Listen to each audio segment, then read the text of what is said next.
उत्तम व्यक्ति कौन? बहुत पुरानी बात है। गौतम बुद्ध एक शहर में प्रवास कर रहे थे। उनके कुछ शिष्य भी उनके साथ थे।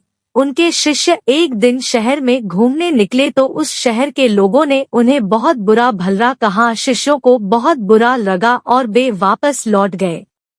गौतम बुद्ध ने जब देखा कि उनके सभी शिष्य बहुत क्रोध में दिख रहे हैं तो उन्होंने पूछा, क्या बात है, आप सभी इतने तनाव में क्यों दिख रहे हैं?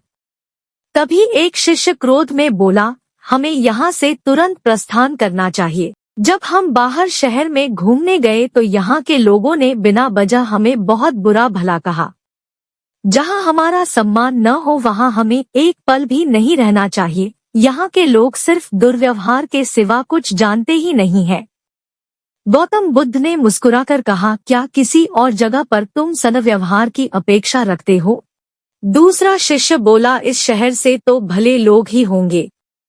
तब गौतम बुद्ध बोले, किसी जगह को सिर्फ इसलिए छोड़ देना गलत होगा कि वहाँ के लोग दुर्व्यवहार करते हैं। हम तो संत हैं, हमें तो कुछ ऐसा करना चाहिए कि जिस स्थान पर भी जाएं, उस स्थान को तब तक न छोड़े जब तक अपनी अच्छाइयों से वहाँ के लोगों को सुधार न दे। हम जिस भी स्थान पर जाएं वहाँ के लोगों का कुछ न कुछ भला करके ही वापस लौटें। हमारे अच्छे व्यवहार के बाद वह कब तक बुरा व्यवहार करेंगे?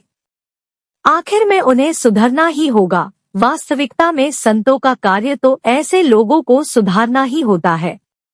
सही चुनौती वो है जब हम विपरीत परिस्थितियों में खुद को साबित कर सकें। ये सभी बातें सुनकर बुद्ध के प्रिय शिष्य आनंद ने प्रश्न किया, उत्तम व्यक्ति किसे कहते हैं? इस पर बुद्ध ने जवाब दिया, जिस प्रकार युद्ध में बढ़ता हुआ हाथी चारों तरफ के तीर सहते हुए भी आगे बढ़ता जाता है, ठीक उसी तरह उत्तम व्यक्ति भी दूसरों के अपशब्दों को सहते हुए अपना कार्य करता रहता है। खुद को वश में करने वाले प्राणी से उत्तम कोई और नहीं हो सकता। गौतम बुद्ध की बात शिष्यों को अच्छी तरह से समझ में आ गई और उन्होंने वहां से जाने का इरादा त्याग दिया।